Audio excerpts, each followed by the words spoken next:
Alhamdulillah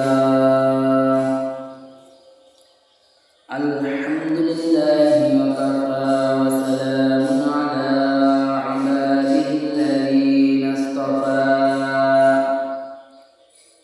Amma ba'du fa'udhu billahi minasy syaithanir rajim. Bismillahirrahmanirrahim. Walaqad zara'na li jahannama katsiran minal jinni wal insi lahum qulubun la yafqahuna biha wa lahum a'yunun la yubsiruna biha wa lahum adhanun la yasma'una biha ulaika kal an'am bal hum adall ulaika humul ghafilun wa ma khalaqtul jinna wal insa illa liya'budun wa qala rasulullah sallallahu alaihi wasallam man ahabba liqa'a Allahi ahabba Allahu liqa'ah wa man kariha liqa'a Allahi kariha Allahu liqa'ah aw kama qala alaihi salatu wassalam inna Allaha malaikatahu yusalluna 'alan nabi ya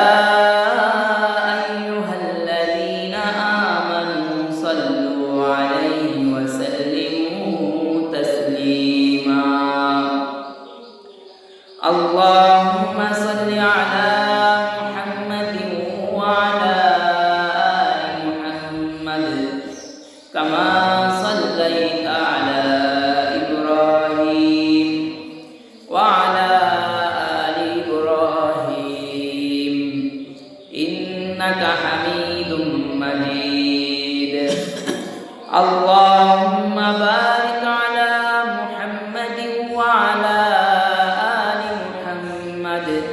كما باركت على إبراهيم وعلى آل إبراهيم إنك حميد مجيد بلغ العلا بكماله كشف الدجى بجماله حسنت جميع خصاله صلوا عليه وآله بلغ العلا بكماله كشف الدجى بجماله حسنت جميع خصاله صلوا عليه وآله روح حسن مصطفى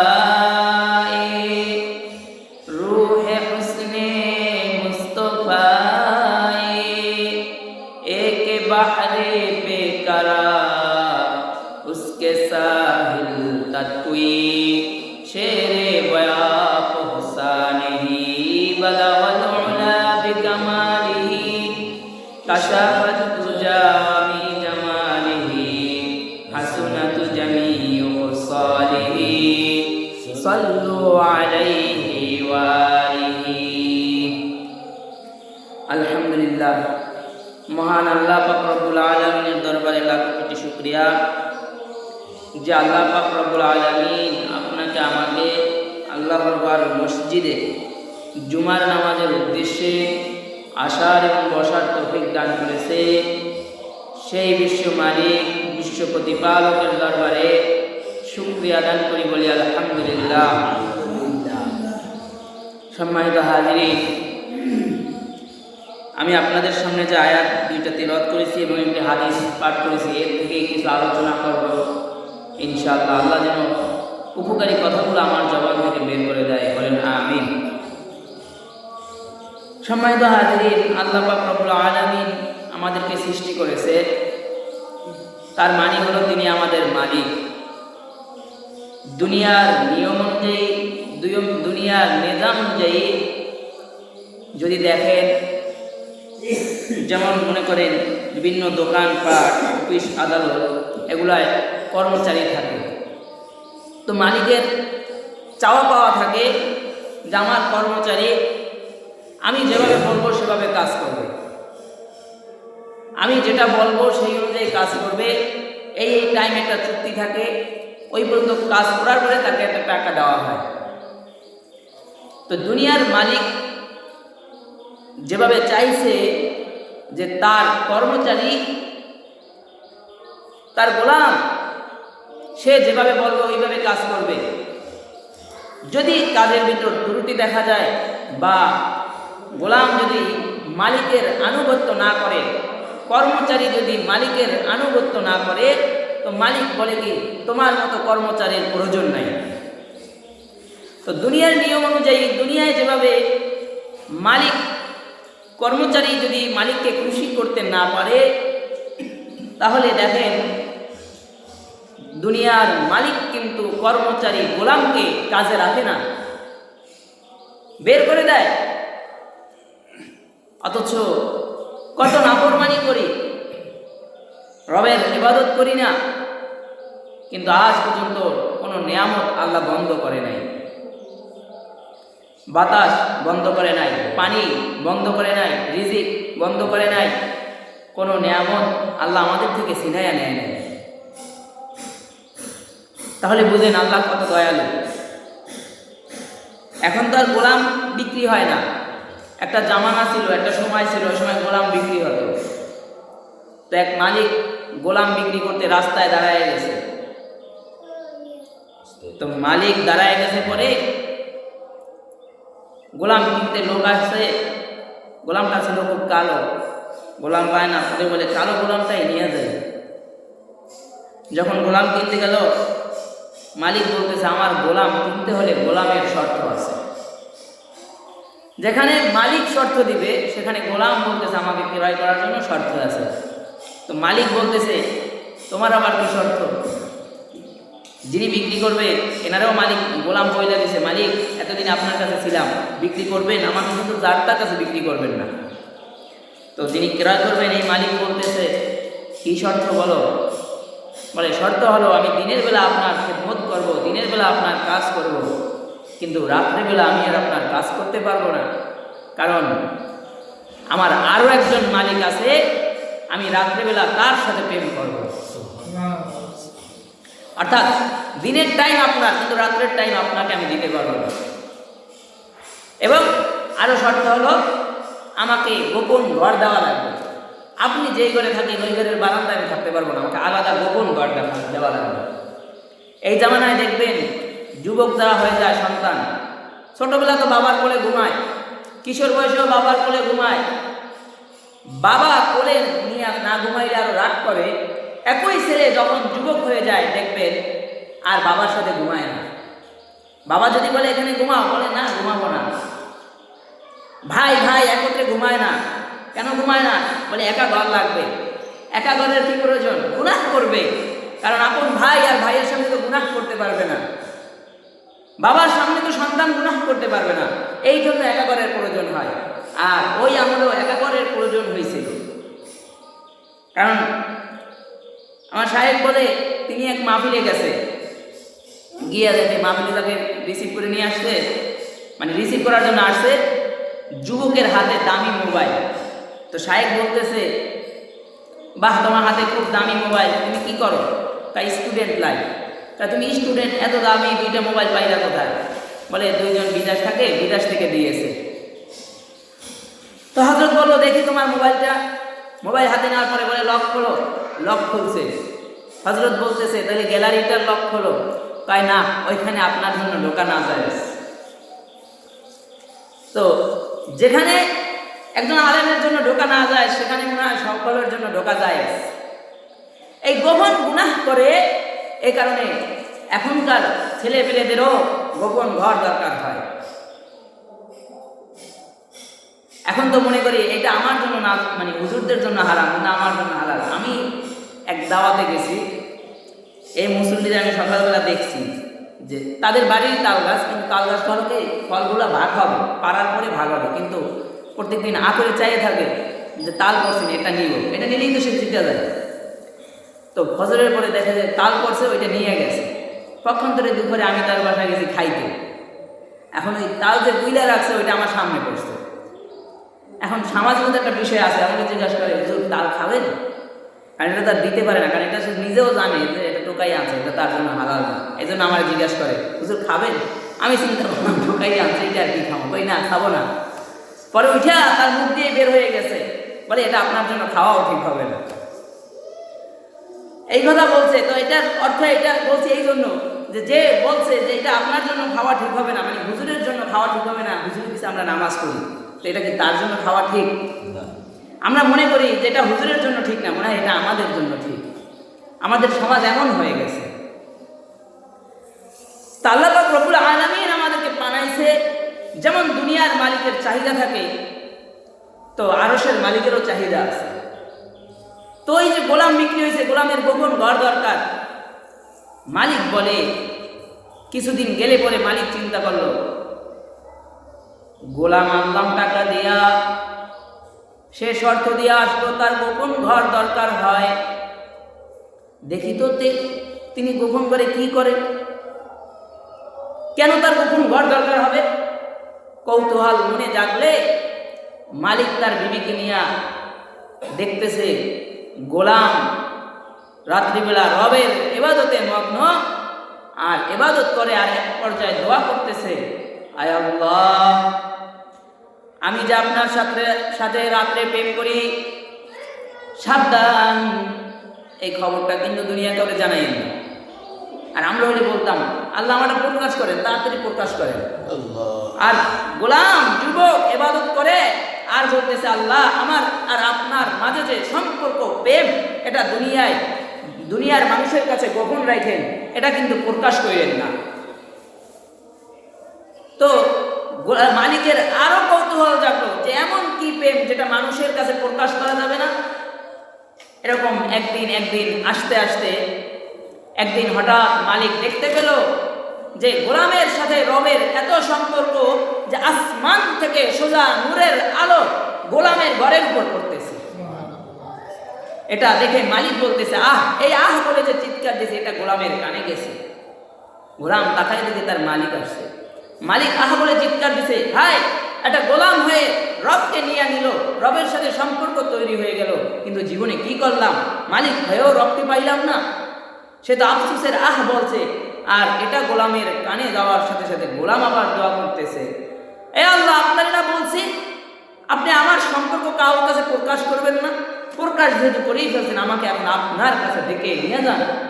বলা হয় বলতে দেরি, রব তাকে মৃত্যু দিতে আর দেরি করে নেয়, এতটা সম্পর্ক ছিল।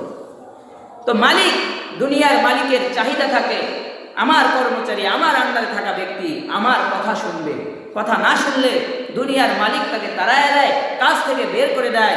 তো আমার রব্বুল আলামিন আল্লাহ তাআলা কোরআনে বলে, আমা খালাকাতুল জিন্না ওয়াল ইনসা ইল্লা লিয়াবুদুন, আমি মানুষ জাতি আর জিন জাতি সৃষ্টি করেছি আমি রবের ইবাদতের জন্য। অর্থাৎ মানুষ এবং জিন জাতি, এই দুইটা জাতিকে আল্লাহ সৃষ্টি করেছে তার ইবাদতের জন্য। এই জিন জাতি, ওদেরকে আল্লাহ তাআলা আবার আলাদা ক্ষমতাও দিয়ে দিয়েছে, আর মানুষ জাতিকে ওরকম পাওয়ার দেয় নাই। তবে এই দুই জাতির ভিতর, এই যে মানুষ জাতি আর জিন, আমরা মনে করি যে মানুষ গুনাহ করে, এটা তো আল্লাহই করায়, আমাদের এরকম কথা থাকে। কিন্তু আল্লাহ বলছে কি, আমি জিন জাতি এবং মানুষ জাতিকে সৃষ্টি করেছি আমার ইবাদতের জন্য। তবে প্রত্যেকটা মানুষ আর জিন জাতি, মানে ইনসান আর জিন জাতির ভিতর দুইটা গুণ দান করা হয়েছে। দুইটা গুণ হলো, একটা ভালো গুণ আর একটা খারাপ গুণ, একটা নেক কাজের গুণ আর একটা গুনাহের গুণ। এই দুইটা দিকই দান করা হয়েছে, দুইটা দিক দেওয়া হয়েছে যে তুমি চাইলে, কারণ আবার জান্নাত, আবার বলে দেওয়া হয়েছে এই রাস্তায় হাঁটলে জান্নাত, এই রাস্তায় হাঁটলে জাহান্নাম। অর্থাৎ আল্লাহ তাআলা আমাদেরকে দুইটা গুণ দান কইরা সৃষ্টি করেছে এবং জানায়াও দিছে, এই পথে চললে জান্নাত, ওই পথে চললে জাহান্নাম। বলা হয় এই যে জানায়া দিছে আমাদেরকে, একমাত্র রবের ইবাদত করার জন্যই জানাই দেওয়া হয়েছে, যাতে আমরা ইবাদত করি। তো দুইটা গুণ দ্বারা সৃষ্টি করা হয়েছে, একটা ভালো গুণ, একটা খারাপ গুণ, মানে একটা গুনাহের দিক আর একটা নেক কাজের দিক। বলা হয় ওই মানুষটা ফেরেশতার চেয়েও দামি, যার ইবাদত গুলা দামি, যার ভিতরে দামি দামি ইবাদত পাওয়া যাবে, সে ফেরেশতার থেকে দামি। বলা হয় ফেরেশতারা নূরের তৈরি, তাদের গুনাহ নাই, ইনি ফেরেশতার চেয়ে দামি হবে কেন? মানুষ ফেরেশতার থেকে দামি হবে কেন? বলে মানুষ ফেরেশতার থেকে দামি হবে এই জন্য, কারণ ফেরেশতাকে সৃষ্টি করা হয়েছে কোনো গুনাহের কাজ যে তারা করবে তাদেরকে এই গুণ দেওয়া হয়নি। ফেরেশতাদেরকে গুনাহের কাজ যে করবে, এই গুনাহের দিকে যে তাদের মন ঝুঁকবে, এই জিনিসটাই তাদেরকে দেওয়া হয়নি সৃষ্টিগতভাবে। কিছু ফেরেশতা আছে সেই সৃষ্টির শুরু থেকে সেজদায় পড়ে আছে, কিয়ামত পর্যন্ত ওরকম সেজদায় থাকবে। কিছু ফেরেশতা আছে রুকু অবস্থায় আছে, তারা ওই রুকু অবস্থায় থাকবে। অগণিত ফেরেশতা আছে, আবার প্রত্যেকটা মানুষের দুই কাঁধে ফেরেশতা আল্লাহ দিয়ে দিয়েছে। আবার মানুষজন চলাচল করে, বিপদ আপদ হয়, এ থেকেও রক্ষা করার জন্য আল্লাহ দুনিয়াতে ফেরেশতা নিযুক্ত করে রেখেছে। অর্থাৎ আল্লাহ তাআলা অগণিত ফেরেশতা সৃষ্টি করেছে, কিন্তু কোন ফেরেশতার ভিতরে গুনাহ যে করবে এই মন মানসিকতা বা এই যে একটা শক্তি, গুনাহের শক্তি, এটাই দেয় নাই। আর মানুষের ভিতর গুনাহের শক্তিও দিয়েছে, নেক কাজের শক্তিও দিয়েছে। এই জন্য মানুষ যখন নেক আমল করবে তখন ফেরেশতার থেকে দামি হবে। কেন হবে? কারণ তাকে তো গুনাহের শক্তি দেওয়াই হয়নি, তো সে গুনাহ করবে কিভাবে? তাকে তো সৃষ্টিই করছে শুধু আমল করার জন্য। এই জন্যই তো বান্দারা যখন ইবাদত করে আল্লাহ ফেরেশতারে ডেকে বলে, এই দেখ আমার বান্দা, ও চাইলে এখন গুনাহ করতে পারতো, ওরে আমি গুনাহ করার শক্তি দিছি, কিন্তু গুনাহ করে নাই, দেখ নেক কাজ করতেছে। এই জন্য যেই মানুষ, যেই ইনসান এবং জিন ইবাদত করবে তারা ফেরেশতার থেকে দামি হবে।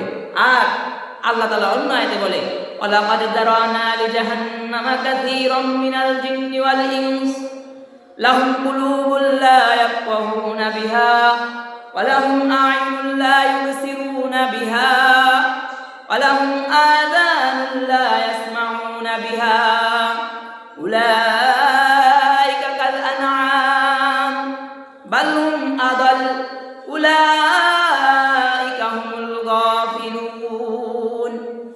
আল্লাহ বলে, আমি এক শ্রেণীর মানুষ এবং জিনের জন্য জাহান্নাম তৈরি করছি। আগের আয়াতে বলছে আমার ইবাদতের জন্য বানাইছি, আর এই আয়াতে বলতেছে আমি এক শ্রেণীর মানুষের জন্য জাহান্নাম তৈরি করছি। বলে কাদের জন্য জাহান্নাম তৈরি করা হয়েছে? বলে যাদের হৃদয় আছে, অন্তর আছে, কিন্তু উপলব্ধি করে না। চোখ আছে, চোখ দিয়া দেখে না। কান আছে, কান দিয়া শুনে না। তাদের জন্য আমি জাহান্নাম তৈরি করেছি। আর যারা এই চক্ষু আছে, চক্ষু দিয়া দেখে না, কান আছে, কান দিয়া শুনে না, হৃদয় আছে, হৃদয় দিয়া উপলব্ধি করে না, অন্তর দিয়া, মন দিয়া উপলব্ধি করে না, তাদের জন্য, তাদেরকে বলা হয় উলাইকা কাল আনআম বাল হুম আদাল উলাইকা হুমুল গাফিলুন। তারা পশুর থেকেও খারাপ এবং গাফেল। এটা আমার কথা না, কোরআনের কথা।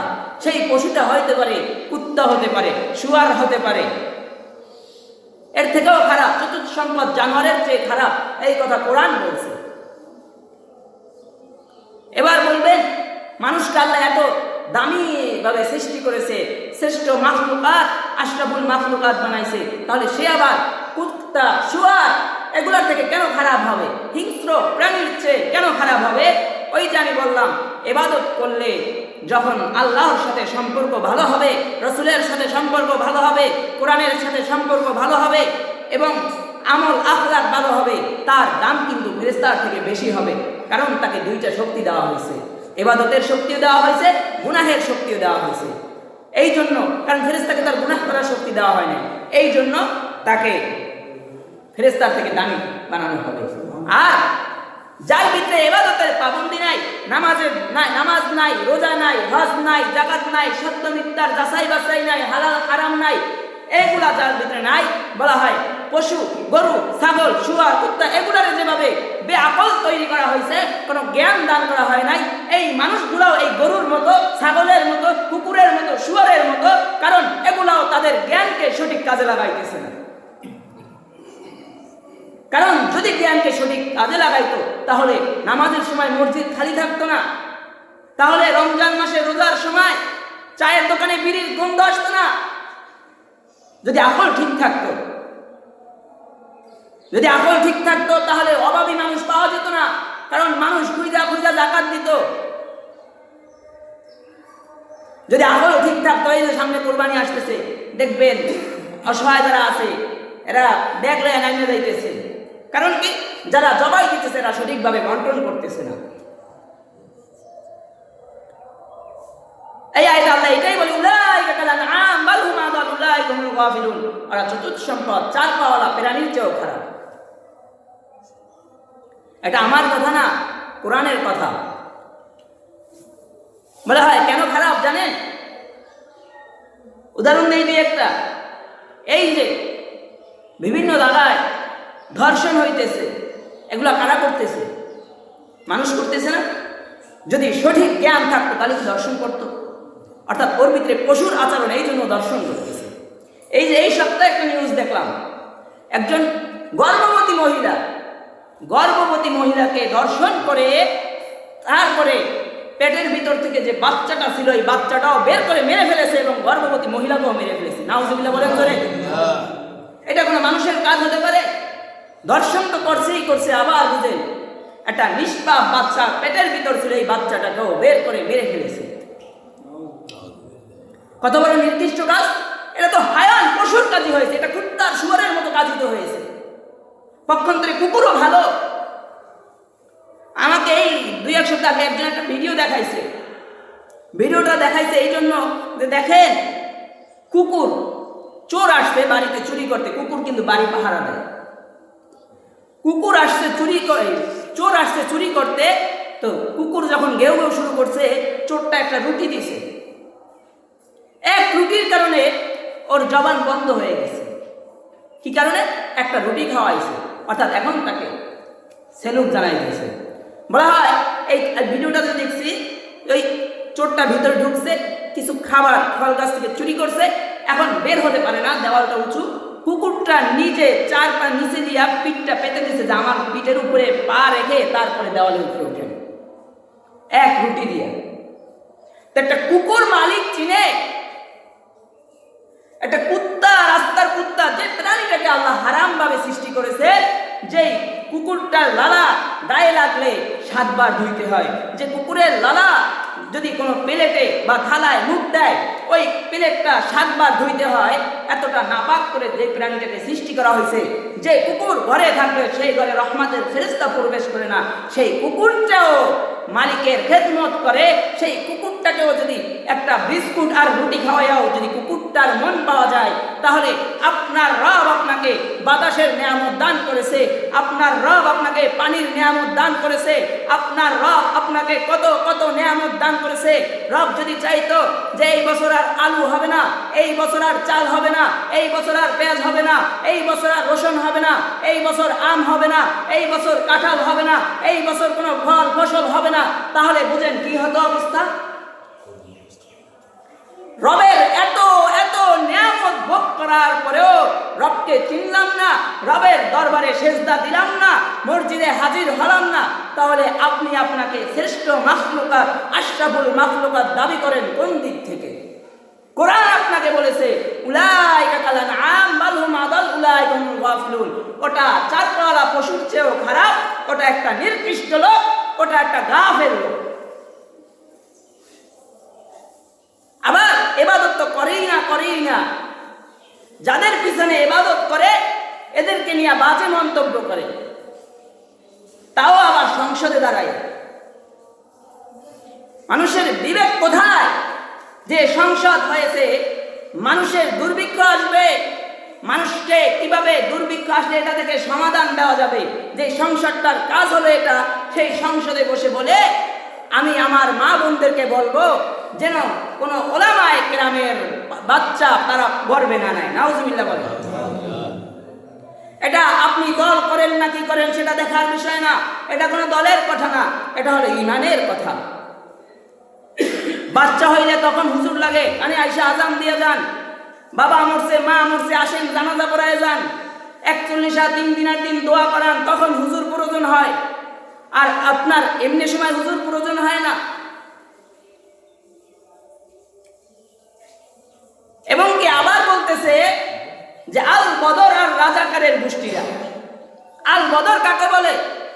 রাজাকারের সাবজেক্ট আলাদা, এটা বুঝবেন যে 71 সালে যারা বিরোধী করছে এদেরকে বলে রাজাকার। আল বদর মানে হলো বদরের যুদ্ধ, এক ঐতিহাসিক যুদ্ধ। এই বদরের যুদ্ধ ত্যাগ করে যদি কোনো মুসলমানকে গালি দেওয়া হয় আর এই কথা বলার পরে যদি কেউ বিরোধী করে, তাহলে সে স্বয়ং নবী আরবি মুহাম্মদুর রাসূলুল্লাহ সাল্লাল্লাহু আলাইহি ওয়াসাল্লামের বিরোধী করছে। কারণ বদরের যুদ্ধে আপনার আমার হাবিব নবী মুহাম্মদুর রাসূলুল্লাহ সাল্লাল্লাহু আলাইহি ওয়াসাল্লাম অংশগ্রহণ করেছেন।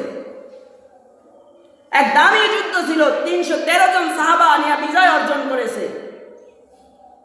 আর আর আজকে এটাকে ত্যাগ করে তারপরে মুসলিম জাতিকে গালি দিতেছে।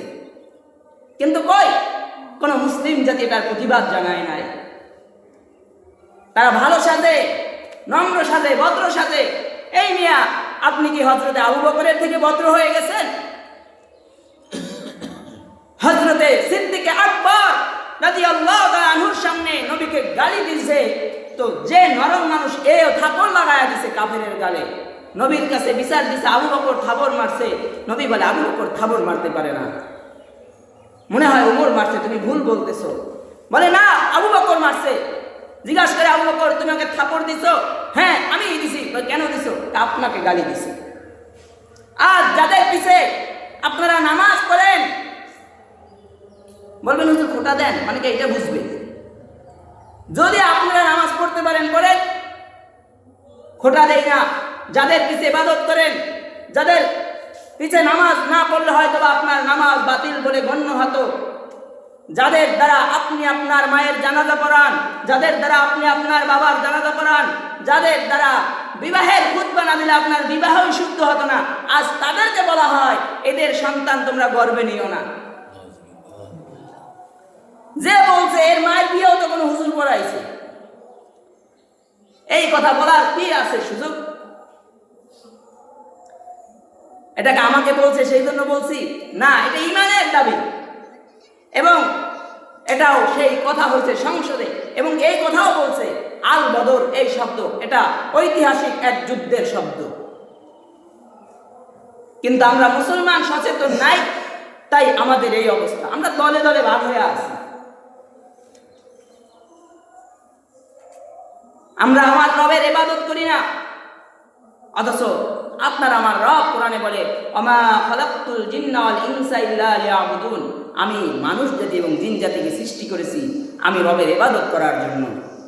আর ওই আয়াতে বলে আলাকাল যারানা লিজাহান্নামা কাসীরাম মিনাল জিন্নি ওয়াল ইনসি লাহুম কুলুবুল লা ইয়াফকাহুনা বিহা ওয়া লাহুম আ'য়ুনুন লা ইউবসিরুনা বিহা ওয়া লাহুম আযানুন লা ইয়াসমাউনা বিহা উলাইকা কাল আনআম বাল হুম আযাল উলাইকা হুমুল গাফিলুন। আর এক শ্রেণী মানুষের জন্য, এক শ্রেণী জিনের জন্য আমি জাহান্নাম তৈরি করেছি, যাদের অন্তর আছে, অন্তর দিয়ে উপলব্ধি করে নাই। অন্তর আছে কিন্তু সে ভালো মন্দ কি করে নাই, উপলব্ধি করে নাই। এটা ভালো দিক, এটা খারাপ দিক, এটা ভাবে নাই। চোখ আছে, চোখ দেয়া সত্য আর মিথ্যা দেখে নাই। চোখ দেয়া ন্যায় অন্যায় এটা দেখেও দেখে নাই, মানে দেখছে ঠিকই কিন্তু না দেখার ভান ধরছে। কান আছে, কানে শুনছে এটা সত্য, কিন্তু তারপরও মিথ্যার আশ্রয় নিয়েছে। এদেরকেই বলা হয়েছে এরা জানোয়ারের চেয়েও খারাপ। যেমন আমাদের বাংলাদেশেরই ঘটনা, স্বামীকে জেলে আটকে রেখে গুম করে, এরপরে স্ত্রী, কলেজে পড়ুয়া স্ত্রী যখন স্বামীকে দেখতে যায়, খবর পায় যে থানায় তার স্বামী আছে। এটার নাম হলো র্যাব আলেপ, এটার নাম র্যাব, এটা র্যাবের অফিসার, নাম হলো আলেপ। এই আলেপ এই মহিলাকে স্বামীর মানে স্ত্রীর সামনে স্বামীকে মারধর করে, এরপরে ওই স্ত্রীকে স্বামীকে মারার হুমকি দিয়ে ওই জেলে ধর্ষণ করেছে। শুধু ধর্ষণ করে নাই, একজন রোজাদার স্ত্রীর রোজা ভাঙায়া তারপরে করে দর্শন করেছে, নাউজুবিল্লাহ বলে। এটাও কি মানুষ? হয়তো এটার চার পা নাই, 2 পা আছে, কিন্তু এটা 2 পাওয়ালাই একটা পশু। কিভাবে পারলো এটা? এরপরে কিছুদিন আগে বিদেশে মানে কিছু বের হয়েছে, এরা বাচ্চাদেরকে মেরে ফেলে এরপরে এটি পায়খানা খায়। কোথায় আছে? তো আমাদের উপরে কি আল্লাহর নিয়ামত আসবে? আমাদের উপরে কি আল্লাহর রহমত আসবে? আমাদের উপরে কি আল্লাহর বরকত আসবে? পশ্চিমকালেও এটা আশা করা বোকামি হবে। কারণ আমরা যেই পরিমাণ নাফরমানি করতেছি, এরপরেও যে আল্লাহ আমাদেরকে নিয়ামত দিতেছে, একবার চিন্তা করে দেখেন যে আপনি আপনার রবের কত নাফরমানি করছেন, কিন্তু আপনি নিজে একটা গোলাম রাখলে আপনি এই অবস্থায় কি করতেন?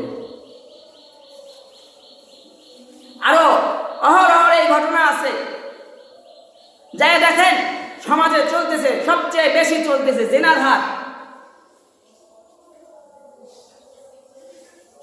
এই যে বরিশাল টাইমস একটা টিভি আছে, এটা নিউজ দেখলাম যে বাসা থেকে জানে মেয়ে স্কুলে গেছে, কিন্তু মেয়ে গেছে পতিতালয়।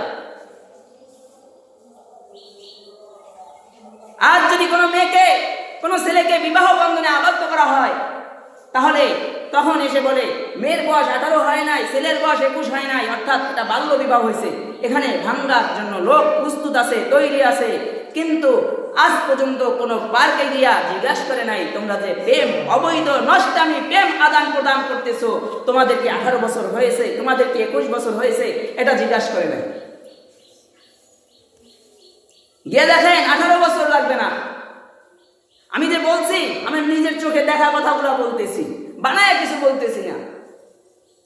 গিয়ে দেখেন 12 বছরের মেয়ে প্রেম করতেছে অবৈধভাবে। তো যেই সমাজে এরকমের গুনাহ হতে থাকবে, হঠাৎ দেখবেন একদিন আল্লাহর গজব আসবে। কারণ যখন গজব হতে থাকে, যেই জমিনের উপরে গজব, যেই জমিনের উপরে গুনাহ হতে থাকে, তখন জমিন আল্লাহকে বলে আল্লাহ আমাকে সরায় দেন এখান থেকে। জমিন সরে যাবে পায়ের নিচ থেকে, একমাত্র গুনাহের কারণে। যতই বলেন আমাদের প্রধানমন্ত্রী যত পাওয়ারফুল, এই সেই বিভিন্ন কথা আমরা বলি, করোনার সময়ও বলছে যতই পাওয়ারফুল হোক কোনো কাজ হবে না। এই যে বিভিন্ন সময় ভূমিকম্প, ঝড় বৃষ্টি, এগুলো সব আমাদের গুনাহের কামাই। এরপরে আবার কিছু লোক থাকে, চালাক লোক, এরা প্রশ্ন করে তো ঠিক আছে আমরা নাইলে গুনাহ করছি, হুজুরকে ধরে কেন? আরে মিয়া, যে এলাকায় গজব আসছে ওই এলাকায় কেডা পীর আর কেডা মুরিদ, ওইটা কি দেখবে? ওই এলাকার সবই তো ধরবে, আগুন লাগলে কাঁচা পাই চলবে, সবাইকেই ধরবে। অর্থাৎ অহেতুক প্রশ্ন করার কোনো সুযোগ নাই। রবের দিকে ইবাদত করার জন্য মনোযোগী হতে হবে। শুধু এতটুকু চিন্তা করবেন, আমি মালিক হলে আমার গোলাম, আমি কিভাবে চাই যে আমার গোলামটা থাকবে, এতটুকু চিন্তা করেন যে আমি মালিক হলে আমার গোলামের কাছ থেকে আমি কি আশা করি? আমি তো এটাই আশা করি যে আমার গোলাম আমার কথা শুনবে, আমার গোলাম আমার আনুগত্য করবে। এটা আশা করি না? তোটাই ভাববেন যে আল্লাহ আমাদেরকে অনর্থক সৃষ্টি করেন নাই, শুধু খাইতে আর ঘুমাইতে পাঠান নাই। খাওয়ার ধান্দা আছে, ঘুমানোর ধান্দা আছে, ফজরের নামাজ পড়তে হবে এই ধান্দা নাই, রিজিকের দ্বারা নাই। নামাজ জোহর আসর নামাজ হয় না বলে রিজিক অর্জন করি। এই খাওয়া আর এই ঘুম এটা কোনো কাজে আসে না। কিন্তু যখন কোনো মুসলমান আমল, 5 ওয়াক্ত নামাজ, ফরজ ইবাদত ঠিক রেখে কাজ করে, সেটাও তখন ইবাদতে পূর্ণ হয়ে যায়। তখন ইস্তেনজা গেলে সেটাও ইবাদত হয়ে যায়, ইস্তেনজা গেছে এটাও ইবাদত হয়ে যায়, কারণ সে সর্বক্ষণ ইবাদতে লিপ্ত থাকে। কিন্তু আমাদের ভিতর সেই চিন্তা, সেই চেতনা নাই। আমরা মনে করি দুনিয়া মাস্ত বড়, খাও লাও বুদ্ধি করো, বাস একদিন মারা যাব, এই শেষ না। মারা গেলেই শেষ না, কারণ তারপরে আপনাকে হিসাব দিতে হবে। এই বনি আদম 5টা জিনিসের হিসাব না দিয়া কিয়ামতের দিন এক পা লড়বে না। আপনাকে হিসাব দিতে হবে। আপনি আল্লাহর নেয়ামতের কত কি পরিমাণ বাতাস ভোগ করেছেন। আপনাকে হিসাব দিতে হবে আপনি কি পরিমাণ রিজিক খেয়েছেন আর কি ইবাদত করেছেন। আপনাকে হিসাব দিতে হবে কি পরিমাণ ফসল অর্জন করেছেন আর কি রকমের ব্যয় করেছেন। আপনাকে হিসাব দিতে হবে আল্লাহর দেওয়া নিয়ামত যৌবনকে কোথায় ব্যয় করেছেন। সব হিসাব নিকাশ দিতে হবে। প্রত্যেকটা সময়ের প্রত্যেকটা সেকেন্ডের হিসাব রব্বুল আলামিনের কাছে দিতে হবে। এরপরে জান্নাত। খালি দোয়া করে আল্লাহ আমার জান্নাতে পাঠায় দেয়, দোয়া তো করেই না। এরপরে বাবা মা মারা গেলে এরপরে দোয়া করে, ওলামা বিদ্বেষী করে। যে ওলামা একরাম আলেমদেরকে আল্লাহ সম্মানিত করেছেন তাদেরকে অসম্মান করার কোনো সুযোগ নাই।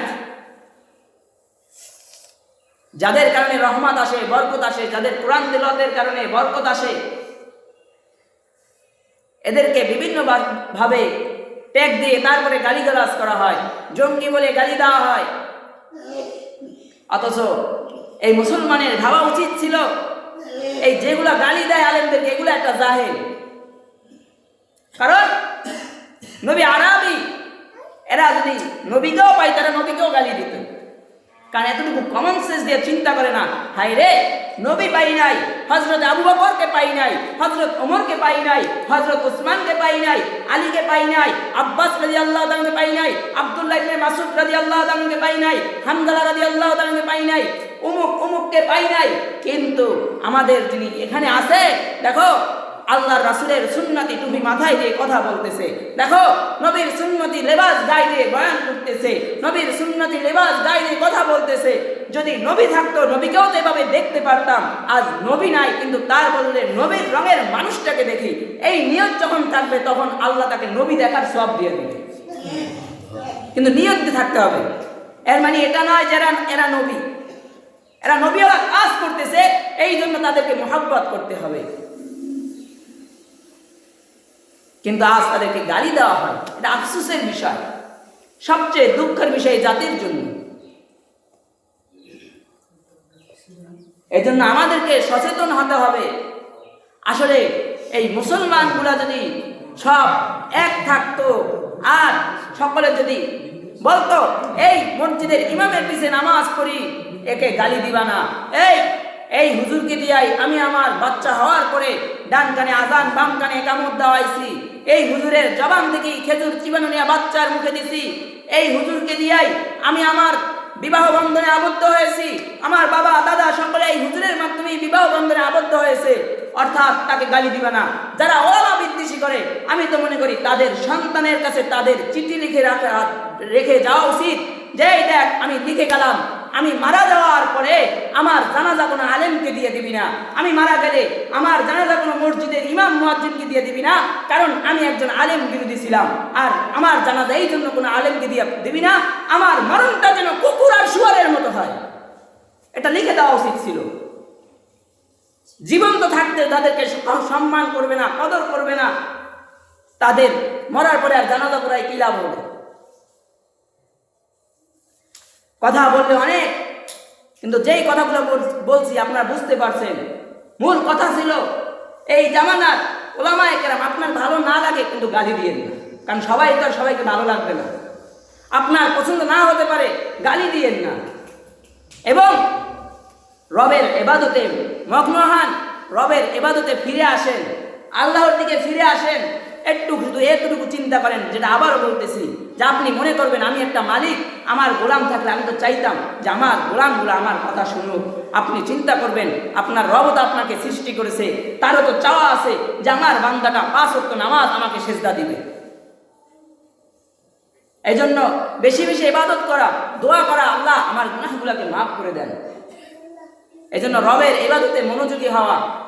আর যারা রবের ইবাদতে মনোযোগী হবে না, যারা আল্লাহর নাজ নেয়ামত খাওয়ার পরেও রবকে চিনবে না তাদের জন্যই উলাইকা কাল আনআম বাল হুম আদাল উলাইকা হুমুল গাফিলুন, ওরা হলো চার পাওয়ালা পশুর থেকেও খারাপ। হয়তোবা সেই পশুটা গরু হতে পারে, সেই পশুটা ছাগলও হতে পারে, সেই পশুটা কুকুরও হতে পারে, সেই পশুটা শুয়োরও হতে পারে।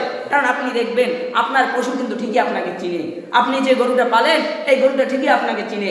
আপনি যে বিড়ালটা লালন পালন করেন এই বিড়ালটা ঠিকই আপনাকে চিনে। আপনি যে কুকুরটা লালন পালন করেন এই কুকুরটা ঠিকই আপনাকে চিনে। কারণ কোনো পশু পাখি কিন্তু আপনার নাফরমানি করে না। দেখেন, পরীক্ষা করে দেখেন।